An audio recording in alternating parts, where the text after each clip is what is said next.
这个部分是每次的这个奥运比赛，大家当然每个国家站在自己国家的荣誉感，都很在意自己的选手的表现的程度。当然，大家会以金牌数啦，金牌总体就是奖牌的整体的这个得奖数来作为一个自己国家是不是一个体育强国是不是个体育大国来作为重要的一些引证那比较特别是美国之音后来当然有一点挑战这个部分，他会提到说基本上这个所谓的金牌的大国，它不一定等号成体育的强国，这部分是不是也可以请教一下胡平老师，您怎么看待这个议题呢？是的，从过去这20-30年来，或者30-40年来，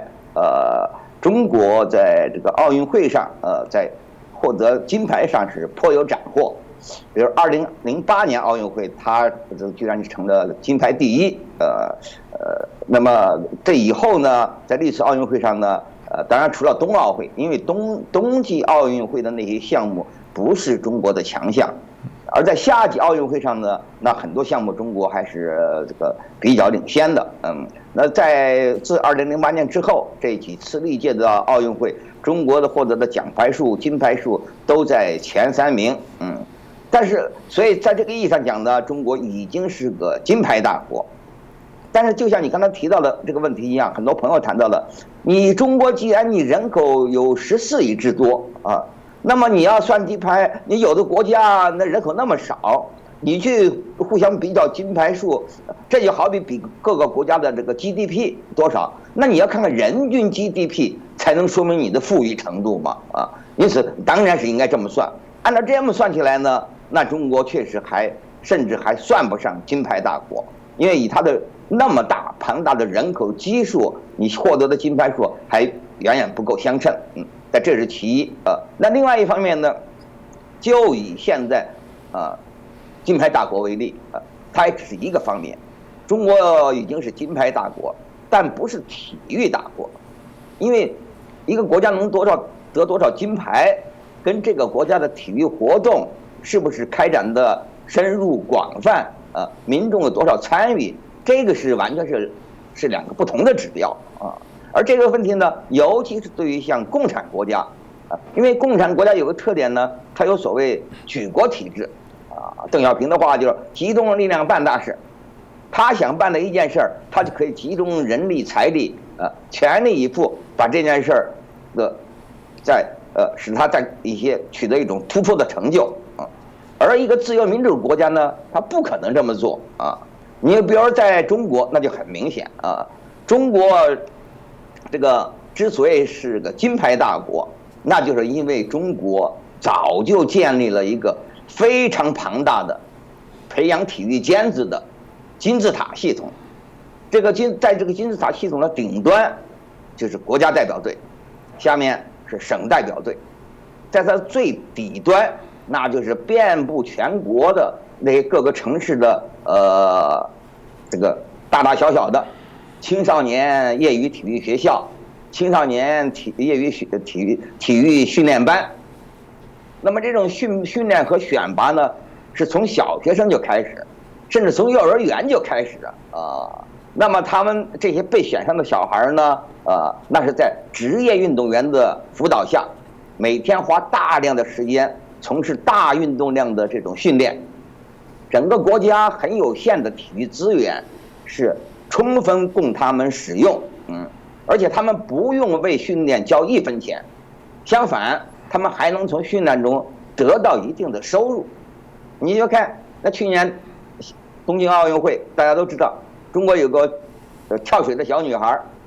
全红婵，那个引起大家很大的注意。那10来岁小孩那其实她从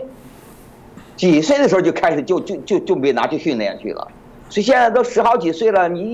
他一回答记者的问题，就发现他的知识非常少，因为他整个少年时代都在全力以赴的训练，文化知识方面这方面的学习远远的落在后面，而且他那么小就成了国家队，他不但训练不用花钱，而且还能挣工资，还能养活自己，甚至还能给家里补贴。这种情况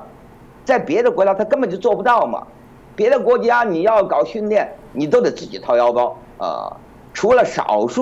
极少数那种有特别强的观赏性因此有商业价值的，有些它可以就是组织一些机构啊，去培养一些人，花一定的时间。但绝大部分运动你都要你参加者自己掏腰包，自己训练，也要自己承担由此造成的一切后果。比如说你训练的，因为你这个体育运动这种事情，你要为了健身那是一回事，你要为了得奖牌，你要为了登上奥运会的讲台，那是极小极小的概率10000个人里头冒不出来1个人。因此呢，你让一个孩子在这方面做投资，有极大的风险，所以一般的家长他不会让自己孩子这么干第一，你要花那么多钱，而且他将来又未必成得了器到头他要把学习文化别的给耽误了，那算谁的呢？所以他别的国家不可能嘛那只有中国他可以用国家的钱让这些人全力以赴的从小就训练，那他是很严格的淘汰，非常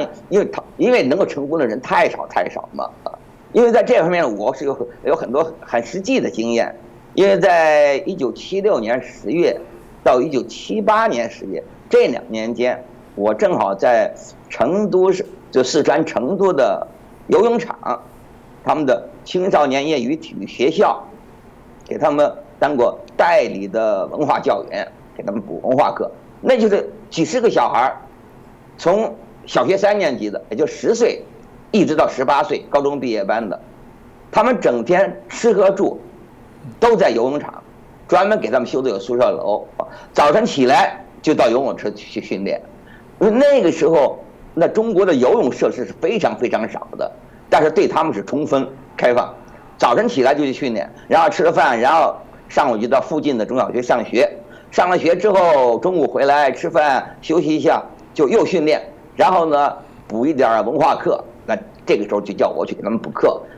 你缺什么补什么。到头来呢，你继续训练，晚上吃了晚饭后呢也要训练，然后有一段时间的晚自习，这个我去辅导，那么他们吃的伙食那是相当的好，在当年非常好，所以我作为一个代理文化教员，我都跟着沾光。那个他们都是自己不花钱的呀，包括你的衣服各种设备都是这个国家给你买的当时那个时候呢，因为正是还是文革刚刚结束嘛，因为那个时候还在搞什么中学生毕业了要上山下乡，那很多家长呢怕孩子上山下乡，就想孩子有一技之长，那么就希望在体育上呢能有成就，这样子呢他们毕业了就不用上山下乡了，因为除了进专业运动队之外呢，还可能被一些大的工厂大的国营企业被他们吸收进去去活跃那里的工会的活动等等所以都是送了这么人。等到后来又恢复了高考了又各方面中国的又有经济改革了，那一般城里的小孩就很少愿意去这个业余体育学校训练了。城里的家长家境好一点的就不太愿意送了，因为这个风险太大，成功率那么低。所以你看像全红婵现在送进去的体操的游泳那些小孩从小去都是很贫困的农村从那儿送去的你这种情况你在别的国家怎么可能呢而你别的国家和中国的运动员比赛很不公平人家别的国家都是业余的运动员，你是专业的运动员，你是职业的运动员，你职业对人家业余，那你当然占上手了所以这种情况，它是中国是这么种制度造成的那特别是在2008年北京那个夏季奥运会得了金牌第1，那大家也知道中国搞的这套举国体制很多批评，但是也有一些人羡慕。你看那时候日本就有个民意调查那很多日本人就说半数以上的日本人就说，那我们也要学中国，我们也愿意看到我们的太阳旗在奥运会上一次又一次的升起但是又问，那你愿不愿意多交税去支持负担搞这个举国体制呢？那大家都不干了，这不上算，这不行而你中国问题现在是你那么多的人口，你的群众性的体育活动相比那些发达国家还差得非常远，你的体育设施还非常少，你都给了这些运动尖子了，而使得这样子你做什么都有代价的。你花了那么大的力气，集中力量办大事，培养这些尖子，那必然就意味着让普通人的体育活动，普通人使用体育资源受到了极大的伤害、极大的损害。你看，别的说吧，你拿日本比，日本那么地狭人稠，但是日本人所拥有的体育活动的场地要比中国大10几20倍。你就可以去，那不像你像美国、像澳大利亚、像很多西方国家，那是金牌大国，但他首先他们是体育大国，他们之所以是金牌大国，是因为他们是体育大国，是水涨船高啊。你像就拿游泳这些项目来说嘛，那我们知道在美国、在澳大利亚啊，那私人游泳池那多得不得了，那公共游泳池那也好几10万，那在这种情况参加活动人那么多，那当然水涨船高，其中冒尖的人自然也就会很多啊。而你中国呢，之所以能得到那么多项目的金牌呢，它绝不是这些活动，除了有些活动像乒乓球，那中国确实很普及，所以在这个项目上，中国人拿金牌，这是那是很地道，绝对没问题。但是很多别的项目，甚至有些很冷门的项目，那中国人听都没听说过的，没人玩过的，只因为奥运会有这个项目啊，那么中国政府就会为这个项目专门做一些这个修建一些场所，专门找一些人从小就是干这件事儿啊。那么这么一来呢，就为了因为那些项目很冷门啊，一般参与的人都很少，那么你有一些人专门做这件事儿，你就很容易在这个上面去赢得金牌。他就采取的这种策略呀。换言之，中国的金牌大国，第一，以中国的庞大的人口基数相比，那么它大到什么程度？这个确实还是可以打个问号的。第二，你的金牌大国不是建立在体育大国的基础上，相反，你是以牺牲大多数人、牺牲普通民众的参与体育活动的这种机会和资源为代价，为了这个面子，赢得面子而失去里子的做法。所以这个当然是在对于一个自由民主的国家，首先从价值观上，他们就不会采纳这种做法。更何况这些自由民主国家，他也没有那个本钱，因为他没有那个资源啊，他不可能做这么一种安排。那么所以从这个角度看来，我觉得中国他实在没有理由夸耀他在奥运会的这些成就。他真正应该做的是尽量的让中国的这个体育活动进一步的普及化、大众化啊，使中国首先成为一个真正的体育大国。我想这比多得几个金牌要重要的多。